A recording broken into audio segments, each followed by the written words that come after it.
So, what's going on in PlayStation HQ? Well, we know that Concord is coming here in maybe a few hours, or maybe is already live and is a thing, and the game is not even being heard of. This is interesting because the last live service game that was actually coming out of the PlayStation studios was one that received at least a little bit of, love from the PC community. However, something is inherently challenging for a lot of gamers to vibe with Concord.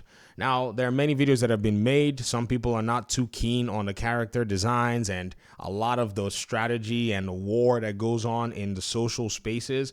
And I think Concord has fallen a victim to the culture madness that goes on when it comes to game developers and gamers. We can't pretend that that does not exist. That's affected a lot of games. Suicide Squad Kill the Justice League was also another game that got affected by that.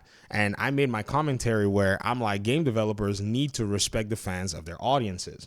There is another thing that is going on right now, and that is, shockingly, it seems like PlayStation fans are excited about Xbox games. Never in the world did I think that I would see somebody like Zubitech, whom, man, I can't tell you how much this person is a huge perpetrator of a bunch of misinformation and nonsense, but it is what it is. I remember when the whole Ratchet and Clank thing was out, where they were talking about how Ratchet and Clank can play as good as a $1,500 PC or whatever it was, man. I just had to scratch my head. However, under the Indiana Jones, little missive that the game is coming to PS5, dude said, awesome. So, hey, PlayStation fans are excited about, or I guess this one that I'm seeing here, as well as some others that I'm seeing here on Twitter, they seem like they're excited. You see, if you're in the Xbox ecosystem and you're in an Xbox platform and that's the ecosystem you choose to play, I think what you're doing, if you're continuing to basically wallow in this self-pity, oh my gosh, Xbox is taking its games to PlayStation, is you're just making the PlayStation fans continue to troll you more. You should be happy that you're getting games, and you should also kind of like see the humor in it, that the PlayStation fans who have always charted the single-player, story-driven, high-quality games are looking forward to games that are coming to the PlayStation 5 from Xbox. Because at the end of the day, the industry is changing. The industry has basically morphed, and even PlayStation themselves are feeling the heat. I mean, for anybody that's actually taking a very close look at this, PlayStation's live service strategy is one that is going to hit the rocks really hard. I mean, already they had kind of shown fans their possibly anti-consumer stance on things with the whole, Helldivers thing. And now basically people are now much more wary of them than they were when they were bringing Helldivers 2 to the PC platform. You guys remember the debacle, right? When they came with Helldivers 2, they didn't have their PlayStation Plus thing all set up, and people went ahead and bought the game, and then they decided, hey, man, you need to get PlayStation Plus, or I said PlayStation Plus, a PlayStation account set up, and a lot of people were like, no, and then they blocked huge regions from actually being able to play their game before there was a lot of uproar, and then they eventually, threw it away. Now they're expecting that to be a thing, and people are like, okay, some might dial in, but Concord is not a game that anybody wants to dial into. In fact, I think if anything, they're going to need a slew of these high-quality single-player games that are 200 million apiece.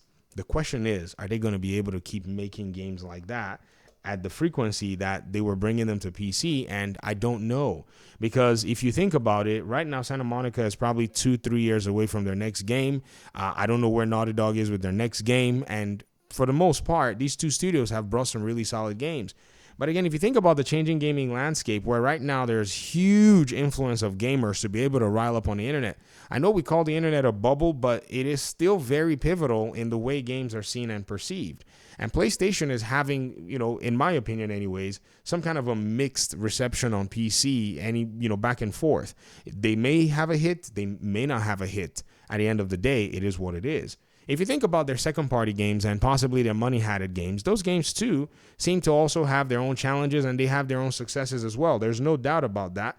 But one that is actually quite interesting to me is the Final Fantasy proposition. Final Fantasy right now, 16, is on its way to PC very soon.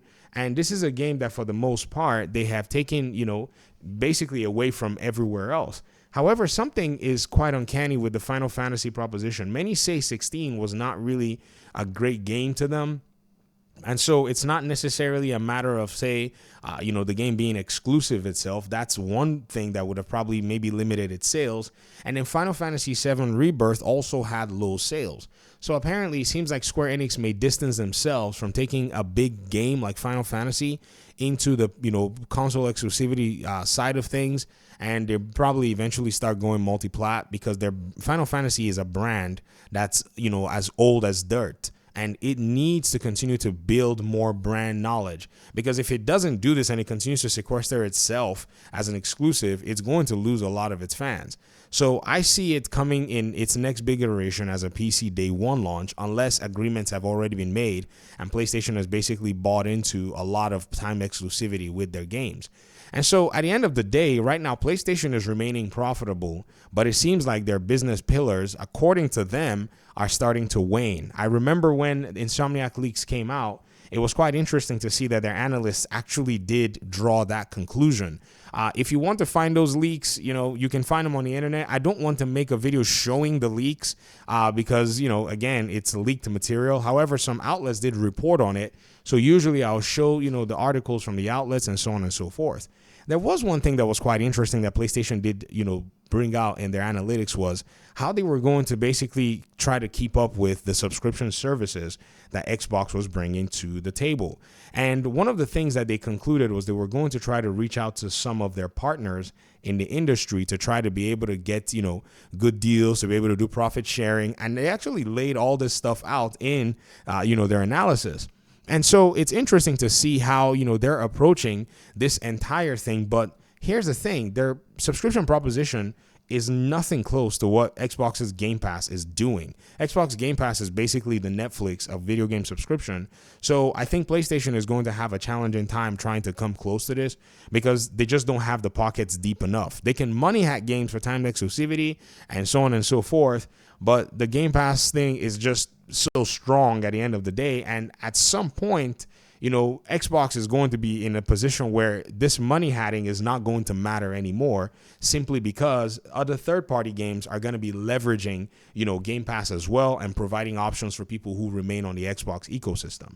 So right now, the future is, as much as PlayStation may be quiet about the way they're going, the future is also depending on how they respond to what Xbox is doing and has been doing lately. If they respond, in a strong way, then their business proposition is definitely going to be one that a lot of people are going to vibe with. But the only response, in my opinion, that they have right now is to pretty much follow what Xbox is doing, and they are in their subscription services. People are probably going to say, oh, well, blah, blah, blah, but really, PlayStation Premium and Essential are a response to Game Pass. In fact, it used to be PlayStation Collection. Do y'all remember when they gave you all these games when you bought the PS5? And then all of a sudden it was like, oh, you know what? We're going to take that collection away from you, and we're going to give you a subscription tier that you actually can get those games on. That was basically once they saw the new console generation coming out, and it was almost nothing to offer from that proposition, while Game Pass was pretty much, Xbox's forerunner in their marketing. I think that was a response to that. However, now we see that both subscription services are not on par with each other. Game Pass is just a better proposition because it's basically now priced at the tier of PlayStation Essential, which is, or I think the premium, sorry, is it premium? The largest tier of PlayStation subscription service, basically. And it's offering way more than, PlayStation is actually putting on the table right now. So if we were to keep in line with things, I think that's what PlayStation's business strategy needs to take a very close look at. Even they think so. They put it in their little, slides that they were doing. And the next thing for them is basically to make their way into a PC store and start possibly doing day and date, because I strongly believe that that's where their biggest opportunity is. If they don't do day and dates, then they're basically setting themselves up for, in a sense, to be taken over, because things are going to continue to change. I think that's one thing a lot of people are probably not dialing into, is that change is the only consistent thing that you can basically dial into. If things are not changing, then, why are we seeing what we're seeing? Why are we seeing PlayStation go into Nintendo to try to sell games to the Nintendo audience, right? And I think this is a reality that a lot of people really, really need to take into consideration as time goes on.